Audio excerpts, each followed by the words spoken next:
lolled grotesquely to the side.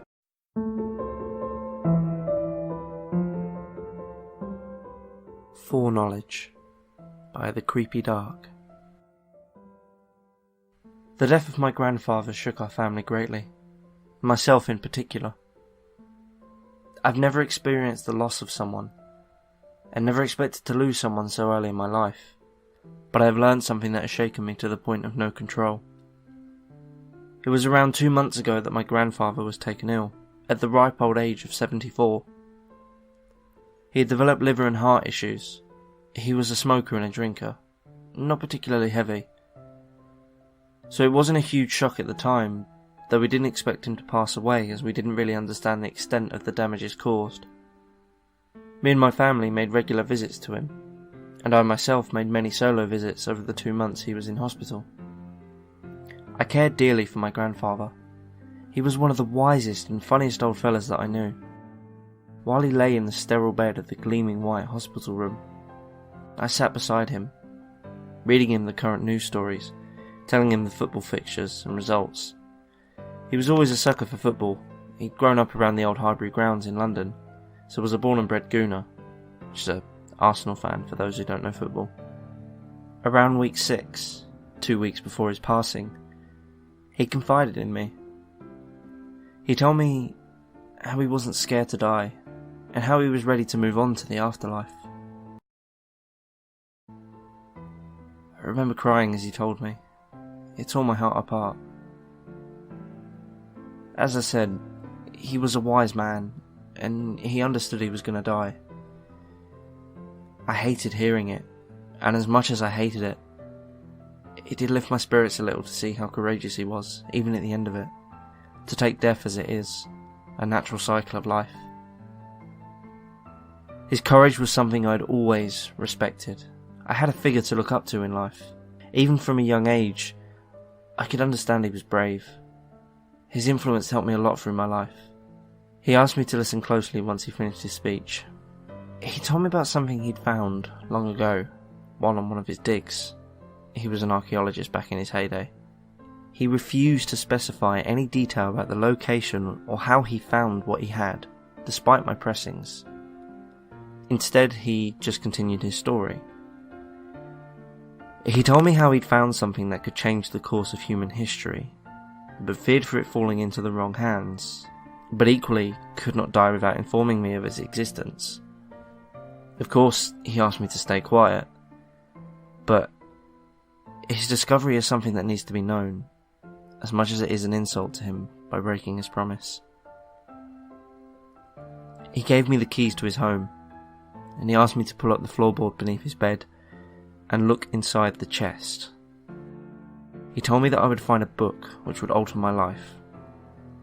I must admit I was sceptical of the old man's words, but he was never one to lie, and admittedly, he had my curiosity piqued, though he did ask me not to look until after he passed away, and I promised him I would do so. Thus, 2 weeks later, he passed away peacefully in his sleep. It was bittersweet to know that he'd not suffered in the end, and I hope he's now in a better place. As I had promised him, I went to his home the following day. I walked around the house for a while, taking in the memories of playing as a child, coming round for tea on summer afternoons. It brought a tear to my eye to know that I would never see my grandfather again. I proceeded up the stairs after about half an hour of reminiscing, and made my way to his bedroom. It was well kept and clean, but had that musty smoke smell from decades of smoking. I walked over to the single bed and shifted it to the side. I could see the floorboard almost instantly. It was clear he'd removed it several times, as it was loose and chipped. I lifted it away from the floor and peered inside. I could see a wooden chest with intricate and ancient-looking carvings. I removed the chest from the floor and proceeded to put things back. And once the bed was in its rightful place, I sat myself down on it and inspected the chest. Its design was beautiful, unlike anything I'd ever seen before. I gathered he must have acquired it in a foreign market on one of his many trips excavating the world. I opened the chest to find the aforementioned book inside. The book was leather-bound and large in size, bigger than A4 and a good few inches thick. It must have had a few thousand pages. I was extremely confused as to why my grandfather would hide such an interesting book. I opened it up to the first page, and lay upon it my name and a date, the 21st of August 1990, the date of my birth. Upon reading the first few pages, I started to understand what it was. It was a story of my life. I was amazed. Such specific detailing about my arrival to the world. Everything from the people who were there, to my first tears, to my first meals. Admittedly, I failed to see quite how it would alter the course of human history at the time. I read on, awed. Each chapter seemed to be a highly detailed recollection of my life throughout my childhood. My first words, my school dealings, my clothes, my toys, literally everything. But I soon stumbled upon something that disturbed me. After a few hours of reading, whilst night was approaching, and skimming through this book, I read something that troubled me deeply. There was a section describing something my grandfather, nay, anyone, could have known. When I was around 5 years old, I was playing in the woods by myself. I had a shovel that my grandfather had given to me as a gift for my birthday, and I'd come across a soft patch of soil deep into the woods. And being the adventurous little scamp that I was, I got straight to work excavating this patch, trying to be like my grandfather on one of his digs. What I came across, however, was far from pleasant. I'd found the rotting corpse of a young woman. Of course, I was mortified, but equally young, and I was terrified that someone would find out what I'd found and hurt me. So I hastily covered the body back up and ran home white as a ghost. My mother picked up that there was something wrong, but I smiled and insisted that I was okay and just felt a little ill. I'd never picked up the courage to tell anyone what I'd found, so I buried the memory, such as I buried the body, and moved on with my life. Yet, this book, it had a scary retelling of that day. Worried, I continued on reading, only to find that this book had many things, all in scarily accurate, perfected detail. To this day, as I'm writing this, the vivid memory of that corpse still haunts me, and I often find myself wondering if it's still there, or if some other poor soul might have stumbled upon it. I suppose I let my grandfather down in the sense that I'd never found the courage to recount my findings to another person. A childish and selfish fear of the consequences kept me quiet, though I do feel many people in my situation may have had a similar response. With a sickness transpiring in my stomach, I pressed on. It came to my teenage years, again all with perfection in its detail. The story of my awkward virginity loss, the period of time I experimented with drugs, and my first time being drunk. I was terrified at this point, almost shaking. Even knowing this was getting too real, I continued. I don't know why, perhaps just sheer curiosity, or perhaps because I noted how far I'd gotten through the book already. As I read on and on, I became more distraught with what I was reading. The book was accurate in a way I could never be when I thought back to the events that occurred in my life, right down to the complexity of emotions I had felt at the time. The first time I fell in love, the anger and angst I felt throughout the years of my puberty. I eventually read up to the thing that had happened only a few months ago. I'd visited some friends on the south coast, in Southampton, just for a couple of weeks to have a little bit of a holiday. This book described everything from the journey there to the journey back, even the stupid phone call I'd had with my friend on the coach back. I failed to prevent myself from reading on. I'd already spent hours trawling through this book, reading the literature of my life. I came to the page which told of my arrival to my grandfather's house, my thoughts while reminiscing, my opening of the chest and picking up the book. I had reached the point where it told me exactly what I was doing, reading this book. And further yet, it told me I would throw the book to the floor the moment I read that line, which is exactly what I did. I stared at it. I was scared. A fear I hadn't felt since what I'd stumbled upon as a child. The kind of fear that momentarily paralyses you and keeps you wrapped up in your thoughts. I tried to calm myself down and reason to myself that there was an explanation for all this. But in all honesty, the thought of my granddad owning this book and how he discovered it found its way to the frontmost of my mind. I gathered up the courage as I calmed myself down and picked the book back up, pondering on whether or not it was a good idea to continue reading. I appeared to have been passed a power which no human should ever have. I made the decision that only the book could tell me what I was going to do next. I didn't have the wisdom that my grandfather did, and in my delirium I felt I couldn't make a coherent choice. Lo and behold, that's exactly what the book said. Before I could read on, there was a knock at the door. I'd been so caught up in the mess I hadn't even noticed that the sun had risen to mid-morning. Whether it was the fatigue or the fact that I'd tuned out of reality, I couldn't tell you. But the knock made me jump and slam the book shut. I crammed the book into my bag in a hurry and ran down to see who it was. To my surprise, it was my mum. I could see almost instantly that she hadn't slept either. The bags under her eyes were extremely defined, her hair tangled and unkempt. She came in and sat in the kitchen while I made us coffee. And whilst the kettle was brewing, she started crying. I sat next to her, in some attempt to comfort her. We didn't really say anything to each other. I knew she was overwhelmed by being back in her father's home after his presence had left the world. And finding words to help in such a scenario is nigh impossible. She asked me why I was here, and I made up a lie about wanting to reminisce about the old times, to try and find some photos and such. I promised my grandfather I would not speak of it, and decided that if I ever were to tell her about the book, now was not the time.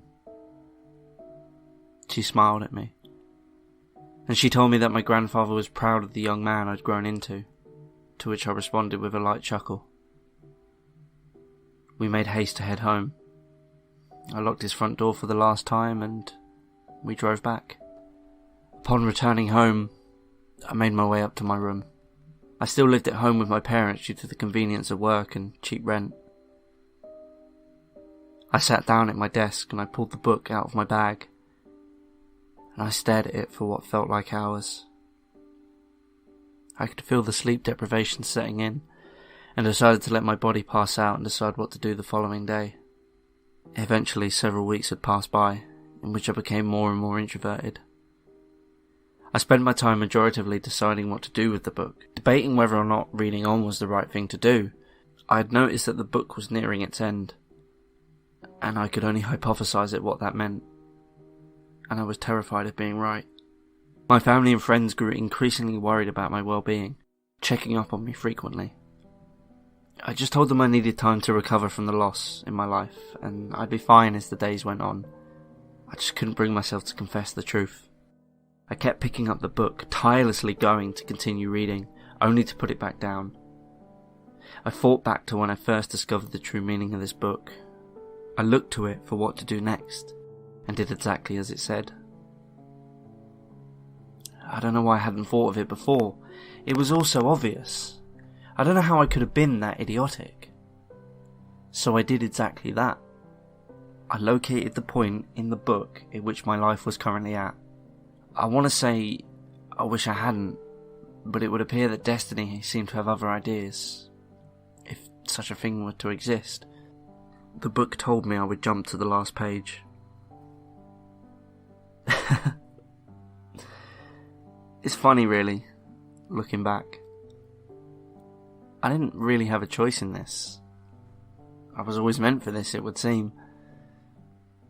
The final words of the book depicted, rather graphically, my end to this world. You ever had a moment in your life where you truly stop thinking? That moment where your brain ceases to function, save for subconscious actions. That was me. I couldn't react. Every trace of emotion was gone. I felt like I'd been hollowed from the inside out. From that point onwards, what night's sleep I did get were restless. Every time I closed my eyes, I could only see people stood over my broken corpse, coroners taking away my body, my family and friends crying over my casket. I couldn't let that happen. The sheer thought of it destroyed me. I spent so many days trying to study the book, trying to devise a plan to prevent the course of destiny. I cut all communications with friends and family, becoming obsessed with finding a way of not dying. Nothing seemed to make sense. There was no solution. Weeks wasted coming up with ludicrous and ridiculous plans to flee the country, to try and find myself away from the location and the time of my seemingly inevitable death, but all to no avail. Then in a moment of sheer painstaking realization, I came back to reality for a moment. A cleared aura in my mind. I knew I couldn't fight this. That book has truly predicted everything in my life with accuracy beyond any scientific capability. And so I thought back to my grandfather, the key in all of this. I thought about what he would do, or rather, what he would want me to do. He would want me not to fight it, but to go on and face the situation with courage and not run away. I turned back to the book and located where in time I was, merely days away from my gory fate. So, I waited. I decided to get rid of this destructive burden. A gloomy day before my last, I took the book down to the woods. The one where I found the body as a child. I formed a small fire pit and I lit a small flame. I chucked the book into the fire pit and watched as the embers gently rose into the air, listened intently as the cackles of the wood burnt with it. I took one last moment to try and remember all the good things in my life. I took one last moment to try and remember all the good in my life, all the people I had loved and the people who had loved me. As the end was coming soon, I sat amongst the wilderness, silently, and took in the last sunset I would ever see as the sun fell under the skyline. I returned home, made my favourite meal, and indulged myself while watching my favourite TV show. I felt like a prisoner on death row, but my fate was far worse. My final thoughts turned back to the book and its origins. How my grandfather came about it, where it came from, but more so, was I the only person who had a book? I don't have enough time left to find out, but maybe, one day, that mystery might be solved. Until then, well, that's all it remains. A mystery. I write this on my final day. I can offer no further explanation than this. I just want to say I'm sorry to my mum. Please don't blame yourself, there's nothing you could have done to prevent this. I love you. Goodbye.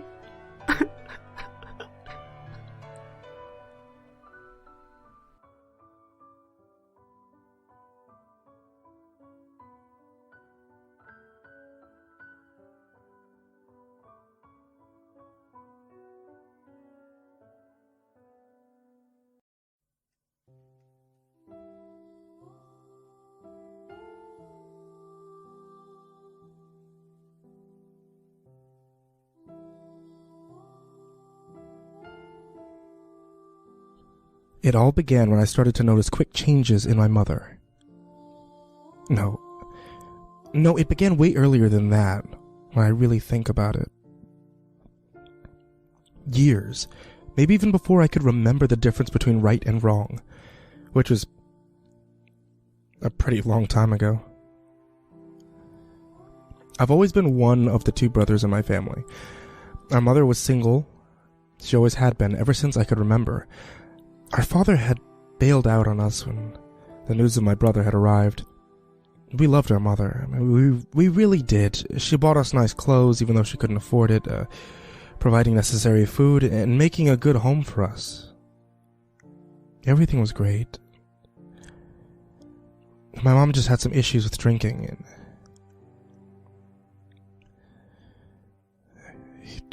it wasn't just a problem.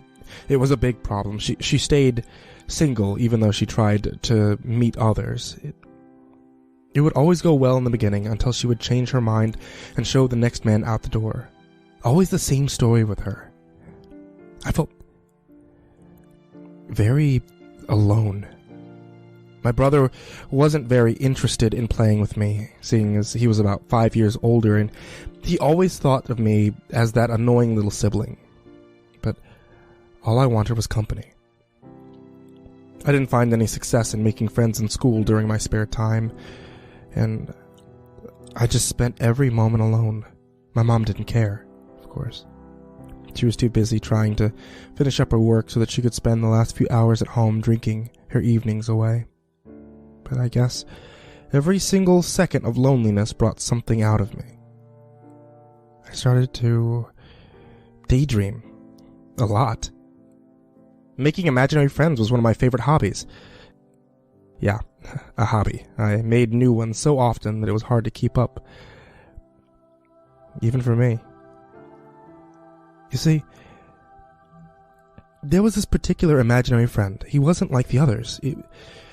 This was the only one who gave me more peace than anything.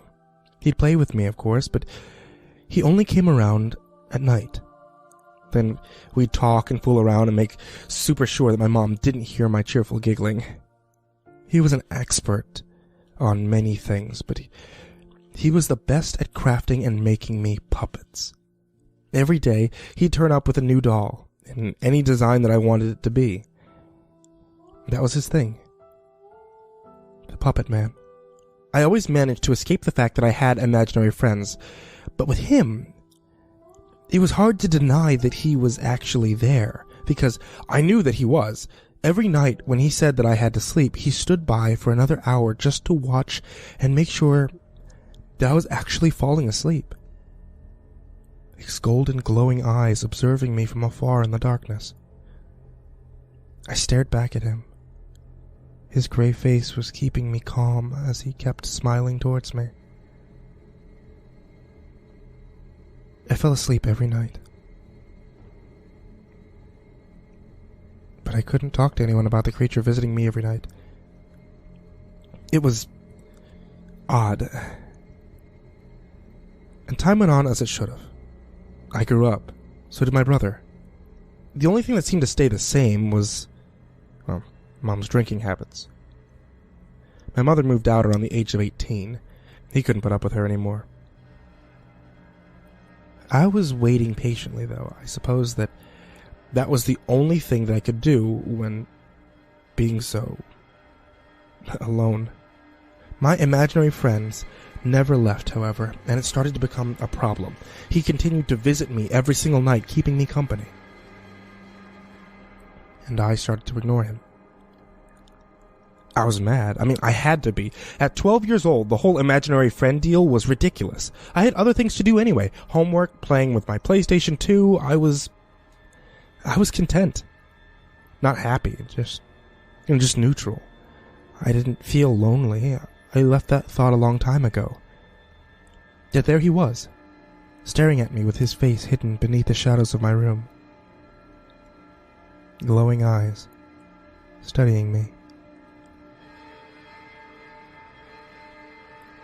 Another year passed. No success. I eventually got tired of everything. School was being a downer, and my mom got worse with her drinking. Even to that point where she started to self-harm. She refused to talk to me, even when I tried to. She lost her job eventually. It was something I had wanted to see happen for a long time. It always seemed like something that might help her realize that she had a problem. But no. After that, my mom wouldn't do anything but sit there, drinking all her problems away. She became angrier with me. Everyone noticed so.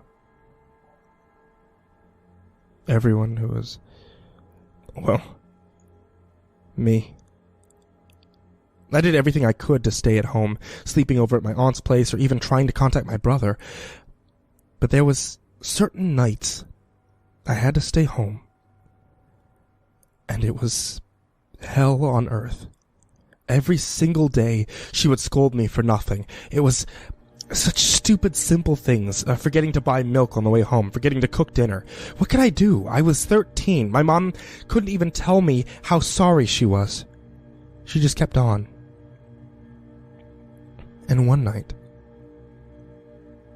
she just lost it. I remember it so clearly.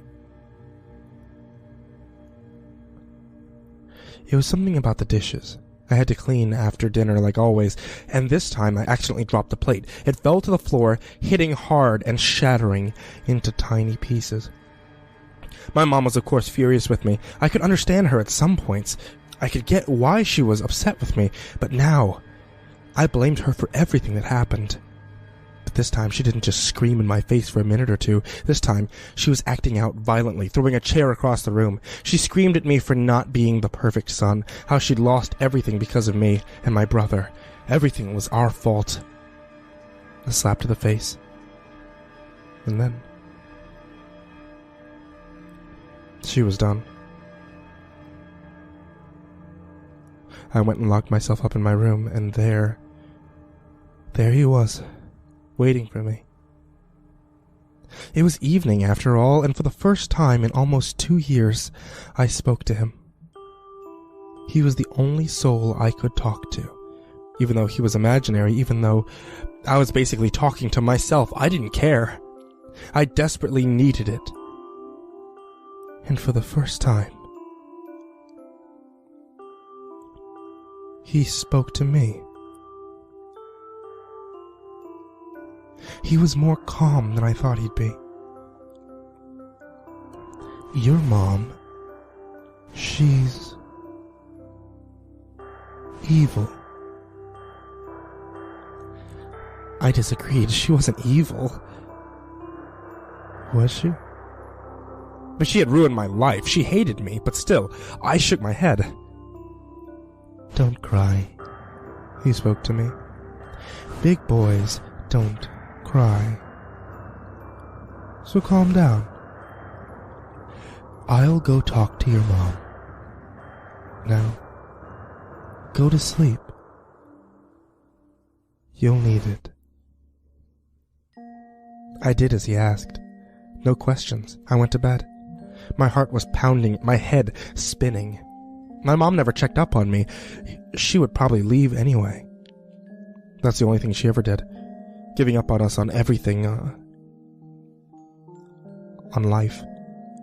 It didn't take me long to fall asleep that night, and in the morning I would just return to school like nothing had happened and find my same pathetic, alcoholic mother the next day. But there was never meant to be another day. I woke up again. It was completely dark around me. The apartment had lost all of its power.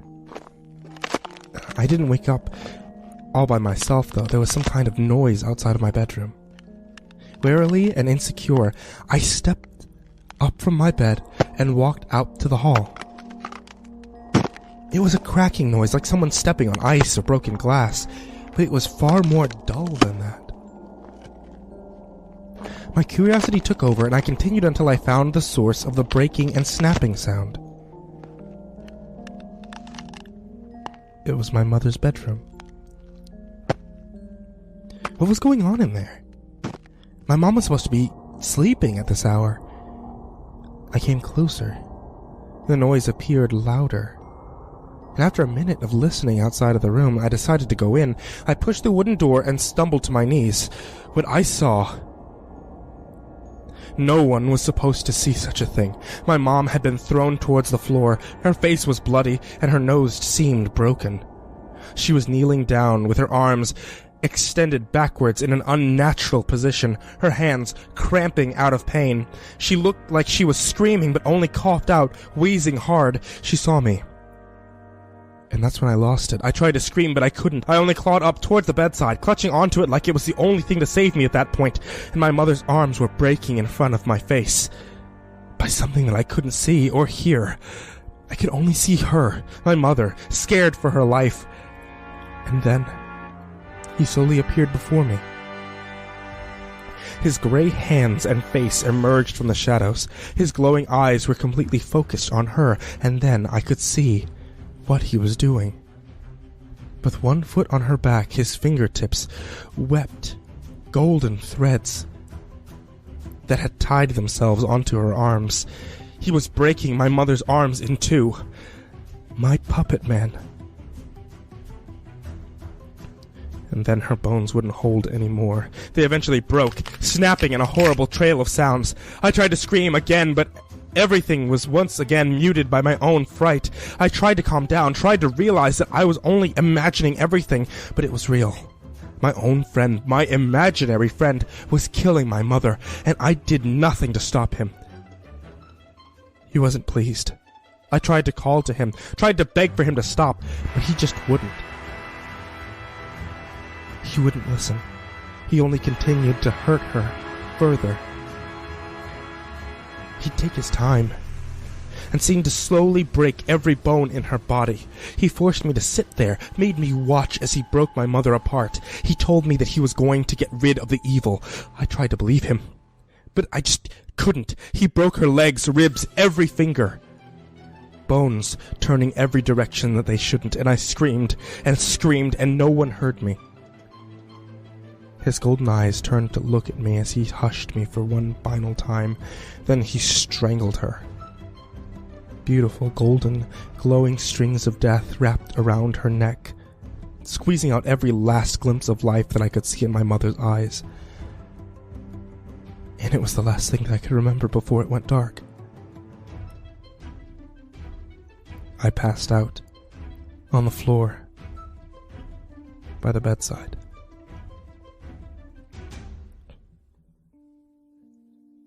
Our neighbors had heard my screaming and had called the police. Everyone pitied the orphan who had seen his mother die in front of his eyes. But according to them, my mother hadn't been murdered. She'd been found in the middle of the room with a noose around her neck, and the rope hadn't been able to carry her body after a while, and had burst in two, causing my mother's corpse to fall to the floor. I never spoke about her death ever again. Neither did I say another word about my imaginary friend. Maybe it had all been a horrible dream, and he was always just in my head. Even at my mom's funeral, I was completely alone. My brother didn't even bother showing up. Only my aunt and uncle were there. And everyone saw this coming somehow. Everyone but me. And I slept hours waiting for him to come and pick me up. The only one who had listened to me all this time. Kept me company. Comforted me when I needed it the most. And when I was standing alone by her coffin, I felt someone grabbing my hand, and I smiled. His gray hand on my shoulder. I never thought you'd come back.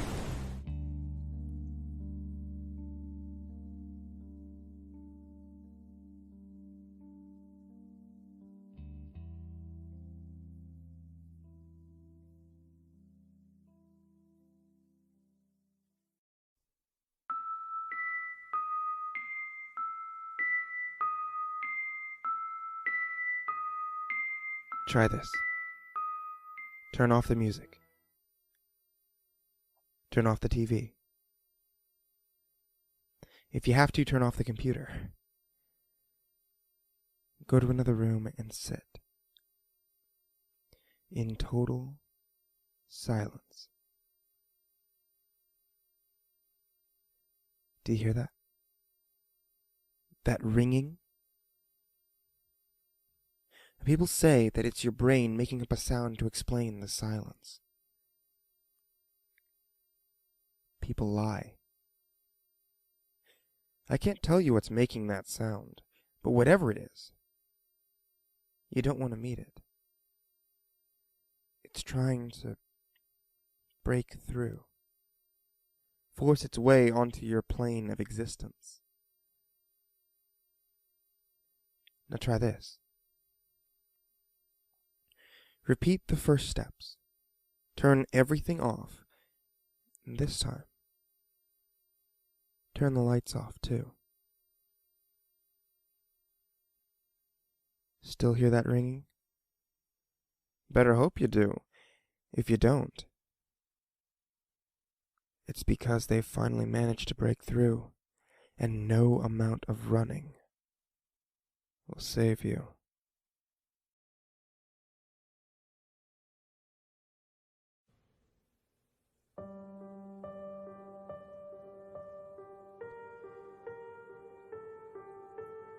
There once was a man who made beautiful dolls of all shapes and sizes. He even made life-size dolls. Many requested these expensive and exquisite dolls, and though these dolls brought the humble man a lot of money, he lived modestly with his young son Vine. The young boy was fascinated by his father's work. The doll parts and finished dolls filled the home.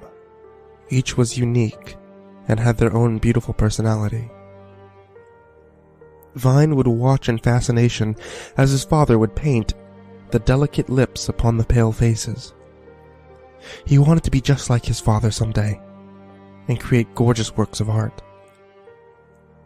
One day a rich businessman requested an ornate life-size doll from the humble doll maker.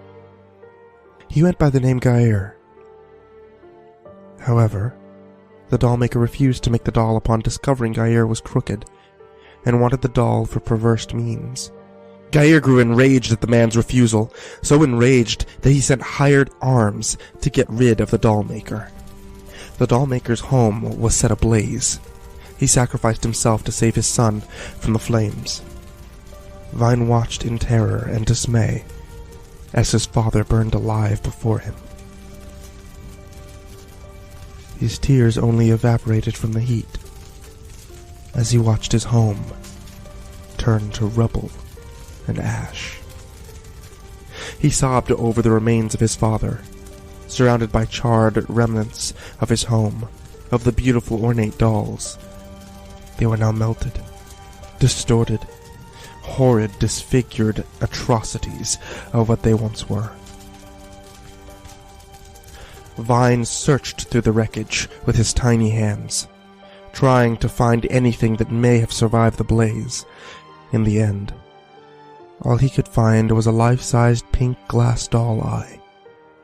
He cupped it in his hands and held it close to his heart, his messy black locks falling in his face. The eye was all he had left. The child was at the mere age of 9 when he watched everything that he had known be destroyed in an instant. Unfortunately, the terrors were not over for the child. Gair had his hired arms returned to the scene of the crime to make sure the dollmaker was truly dead. They found the charred corpse of the once great dollmaker. However, they also came across the son. Not sure what to do with the child, they abducted him and took him to Gair. Gair had no real means for the child, but decided to keep him, kept him to replace the doll he never received. He kept Vine for 3 years, treating him like a doll, an object, playing with him. Vine was his prisoner. The boy couldn't take it anymore and he began to lose himself. His mind began to deteriorate. One night, while the man loomed over Vine with him pinned to the bed, playing with him. Vine decided he did not want to play anymore. Vine quickly grabbed the pen off the nightstand and began to stab it through the man's carotid artery. Blood gushed from the hole. It splattered all over the walls, the floor, and Vine himself. Vine had just killed a man for the first time. As the body lay there, stiffening, Vine stole some money and quickly escaped. He lived on the streets. He wanted to start up the family business again, the dolls. He lived in an abandoned, boarded-up apartment in the bad part of town. With the money that he stole, he got parts and painted beautiful dolls. He sold them, getting more money, trading up, making more beautiful dolls. More lifelike dolls. Plastic, clay, and porcelain no longer became enough to satisfy Vine. News report. Missing teen murdered. A horrific scene was discovered at the town park. Emily Ryder brutally mutilated. Autopsy report. Emily Ryder. Cause of death, blood loss and shock. Found in what appeared to be an elegant handcrafted gown. The corner of Emily's mouth had been sewn into a small smile, with lips painted a deep red, eyes gouged out and replaced with glass ones, fake eyelashes and painted makeup. Her nails were removed and replaced with fake ones. A frozen expression remained on her face. Her head was shaved and replaced with blue hair sewn into her scalp, replacing her once long blonde locks. And perhaps the most disturbing, every joint in her body was popped out of their sockets or broken. Truly the work of a psychopathic killer. Examination notes. It appears Emily Ryder was very much alive when the killer started to mutilate her. She was alive as he had her face sewn into place, each lock of her hair tediously sewn into her scalp, and as her eyes were gouged out. She was intentionally found on a park bench, put in place like a doll on display. This would explain perhaps why the joints were popped out of the sockets. It would make it easier to display her in whatever way he pleased. And by the way, the killings were executed. It appears the killers view his crimes as a work of art. James Harris, medical examiner.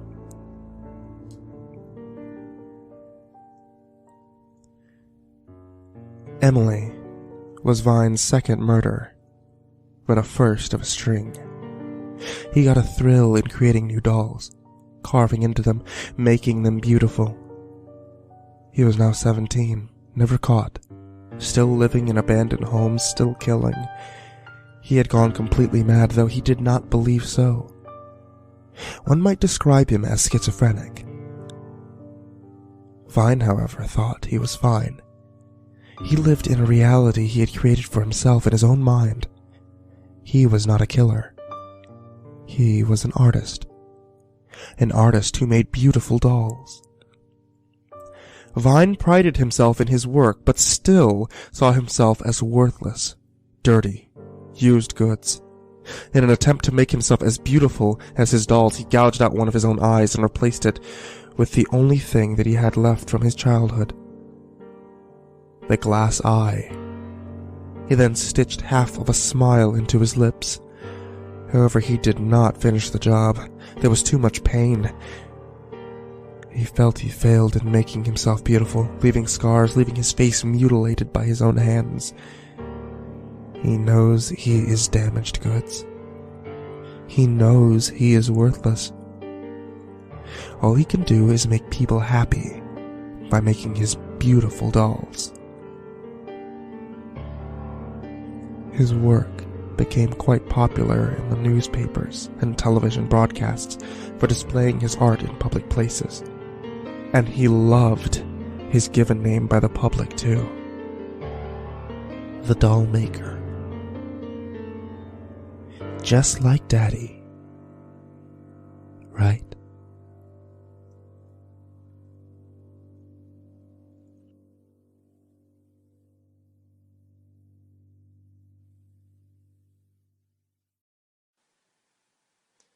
Pioneers used to entertain themselves by telling scary stories. At night they might gather in someone's cabin, or around a fire, and see who could scare the others the most. Some boys and girls in my town do the same thing today. They get together at somebody's house, they turn out all the lights and eat popcorn, and scare one another half to death.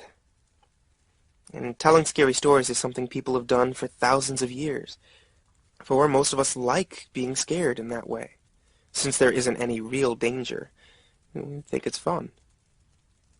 There are a great many scary stories to tell. There are ghost stories. These are tales of witches, devils, boogeymen, zombies, vampires. They're tales of monstrous creatures and of their dangers. There are even stories that make us laugh at all the scariness.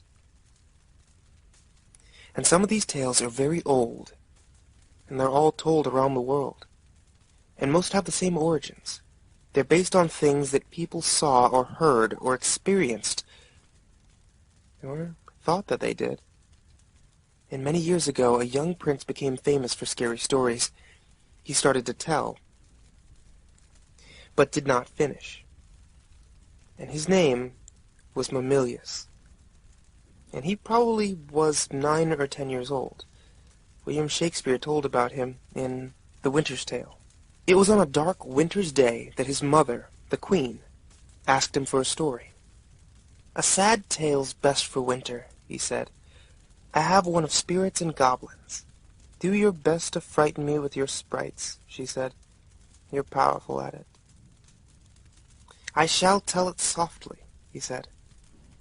"Yon crickets shall not hear it." And he began. "There was a man dwelt by a churchyard." But that was as far as he got. For at that moment the king came in and arrested the queen and took her away. And soon after that, Mamilius died. No one knows how he would have finished his story. If you started as he did, what would you tell? Most scary stories are, of course, meant to be told. They're more scary that way. But how you tell them is important.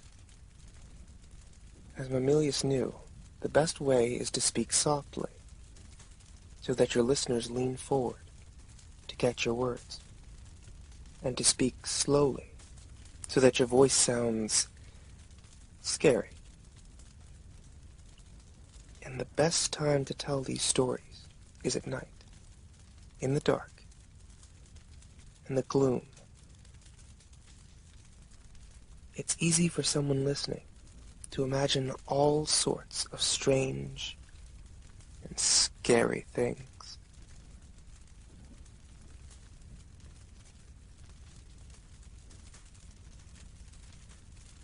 Ted Martin and Sam Miller were good friends. They spent a lot of time together, and on this particular night, they were sitting on a fence near the post office, talking about one thing and another. There was a field of turnips across the road.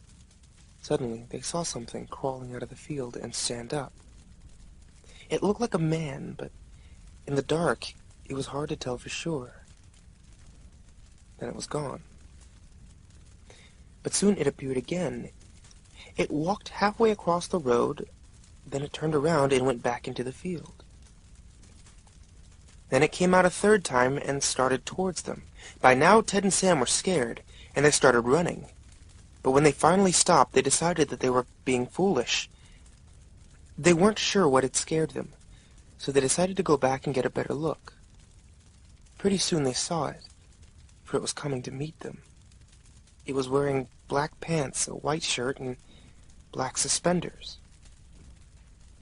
Sam said, "I'm going to try to touch it. Then we'll know it's real." He walked up to it, peered into its face. It had bright, penetrating eyes, sunk deep into its head. It looked like a skeleton.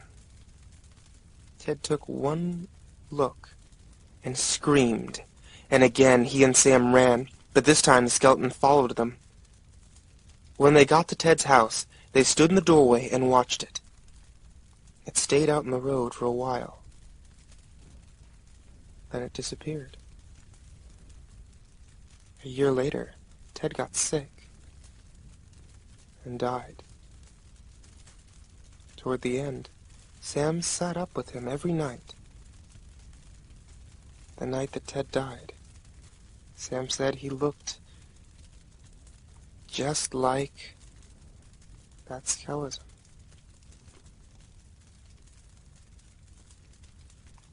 There was an old woman who lived all by herself, and she was very lonely.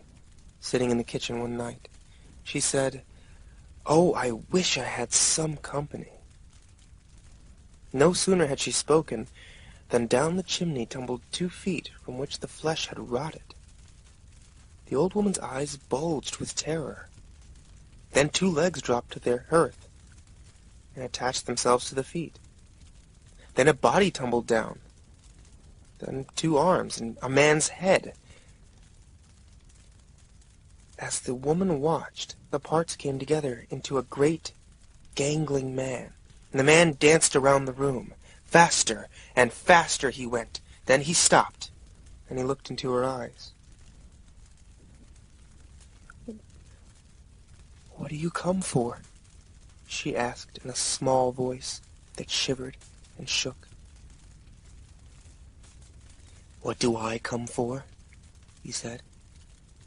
"I come for you." The timber wolves around French Creek had gotten out of hand. There were so many wolves, the farmer could not stop them from killing their cattle and sheep. So the state put up a bounty on them. It would pay a hunter $10 for every wolf pelt that he turned in. And a butcher in town named Bill Williams thought that was pretty good money. He stopped working as a butcher and started killing wolves. He was good at it. Every year he killed over 500 of them. That came to more than $5,000. That was quite a bit of money in those days.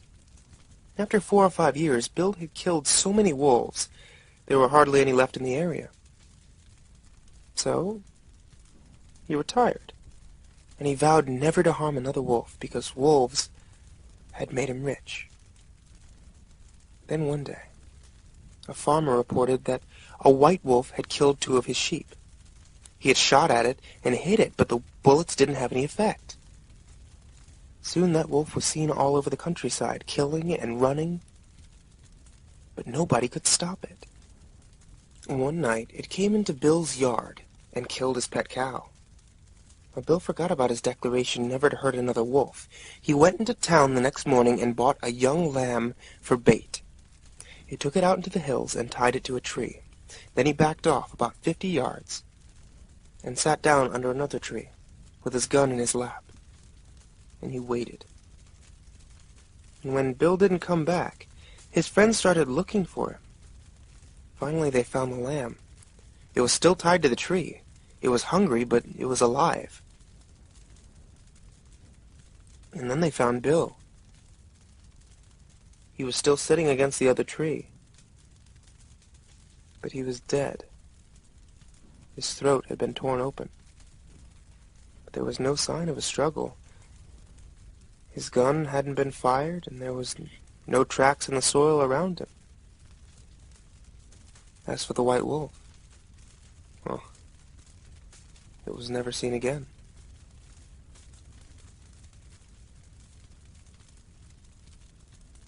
One time, a preacher went to see if he could put a haunt to rest at a house in his settlement. The house had been haunted for about 10 years, and several people had tried to stay there all night, but they always would get scared and run out by the haunt. So this preacher took his Bible and he went to the house. Went on in, built himself a good fire, lit a lamp, sat there reading the Bible. Then just before midnight, he heard something start up in the cellar, walking back and forth, back and forth. Then it sounded like somebody was trying to scream, but got choked off. And there was a lot of thrashing around and struggling, and finally, everything got quiet. The old preacher took up his Bible again, but before he could get started reading, he heard footsteps coming up the cellar stairs. He sat, watching the door to the cellar, and the footsteps kept coming, closer and closer. He saw the doorknob turn. And when the door began to open, he jumped up and hollered, "What do you want?" The door shut back easy. There wasn't a sound. The preacher was trembling a little, but he finally opened the Bible and read a while. Then he got up and he laid the book on the chair and went to mending the fire. Then the haunt started walking again. Step, step, step up the cellar stairs. The old preacher sat, watching the door, saw the doorknob turn, and the door open. It looked like a young woman. He backed up and said, "Who are you? What do you want?" The haunt sort of swayed there, like she didn't know what to do. Then she just faded out. The old preacher waited,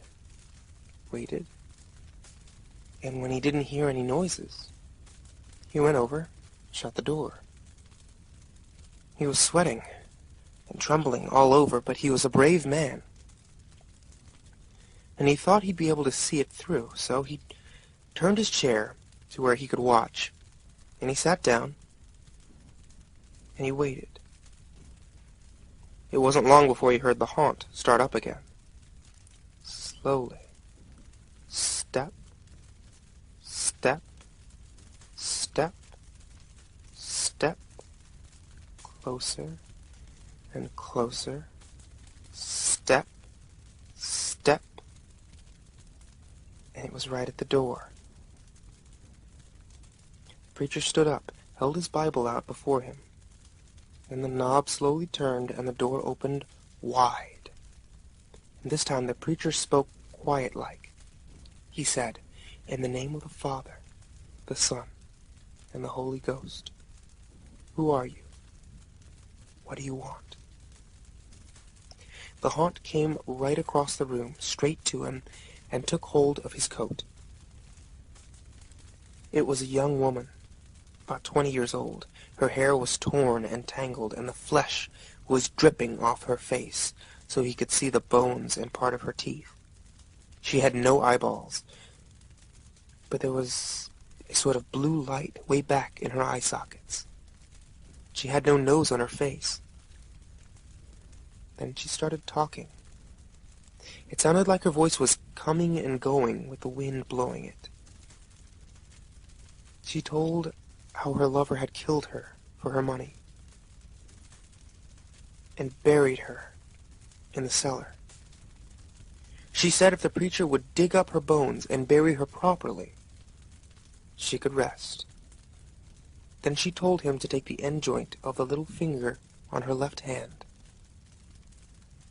and lay it in the collection plate at the next church meeting, and he'd find out who murdered her. And she said, "If you come back here once more after that, you'll hear my voice at midnight, and I'll tell you where my money is hid, and you can give it to the church." The haunt sobbed like she was tired, and she sunk back down towards the floor and was gone. And the preacher found her bones and buried them in the graveyard, and the next Sunday the preacher put the finger bone in the collection plate, and when a certain man happened to touch it, it stuck to his hand. The man jumped up and rubbed and scraped and tore at the bone, trying to get it off.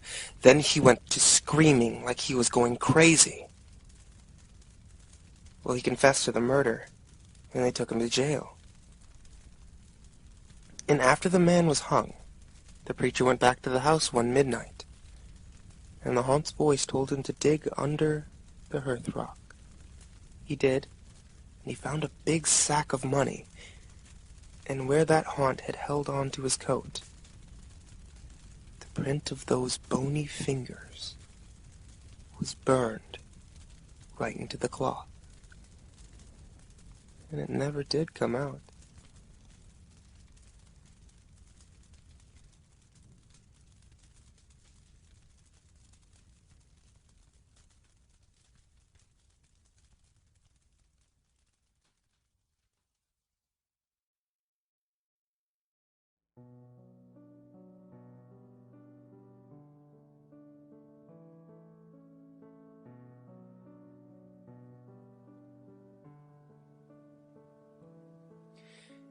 Have you ever had an experience that suggested someone else was in your house and just thought, I don't want to know, and left it?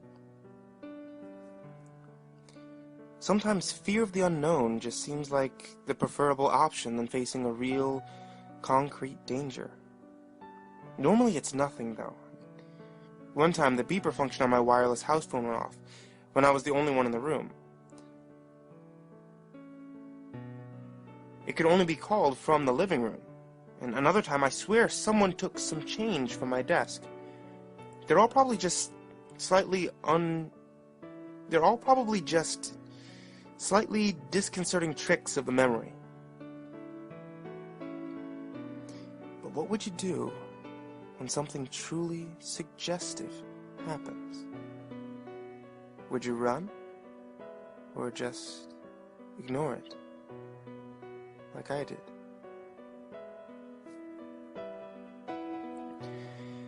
Last Monday was a normal day. I got up, brushed my teeth, changed into school clothes, all little parts of my morning ritual. It seemed like it would be a rather total, unnoteworthy day, until I saw the strings. There were 3 or 4 thick, twined strings in my room, and they crisscrossed between the walls around my bed, one attached to the door. No way would I have missed them before. I should have tripped over them. They were tied to pins in the walls, which have not existed before 10 seconds ago. Nobody could have been in my room while I was in there, let alone set this up. It was early, and my brain wasn't processing correctly. I simply disregarded the sight, untied the strings, and left for school, leaving them balled up on my desk. But it didn't get any better later. Outside my house there were hundreds of them, tied between houses, around cars, across streets.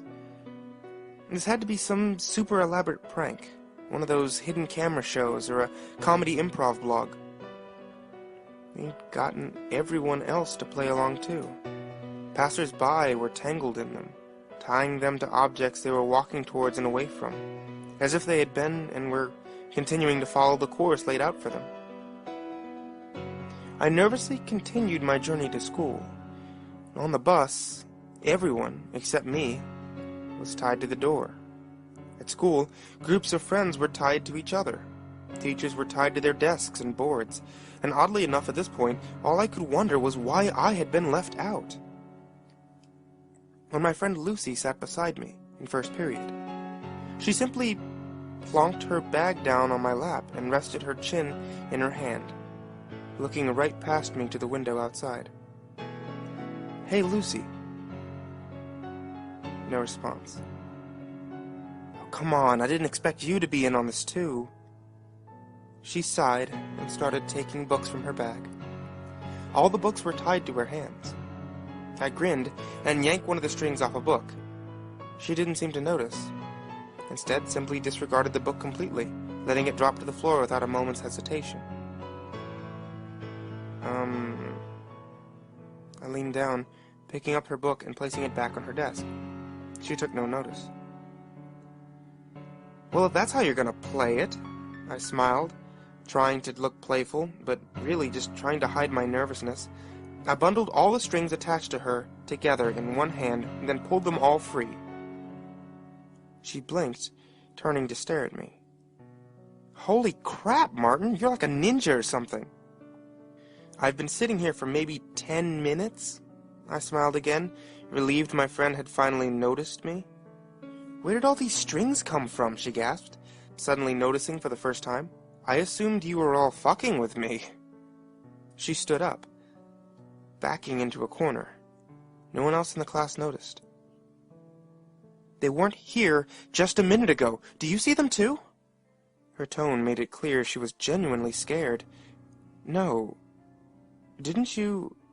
I was interrupted by my teacher slamming the door behind her. Everyone except for me and Lucy murmured a good morning, and still, no one seemed to pay attention to either of us.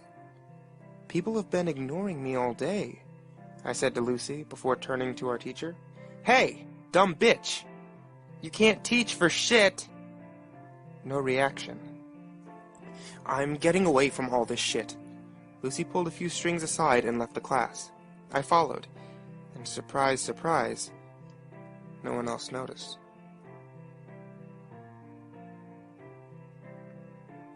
We wandered the corridors, leaving and entering classrooms as we saw fit. Whenever we untied a chair or book from someone else, it was like it suddenly didn't matter to them. It didn't exist. I showed her the street outside, and there were more strings than when I came in this morning.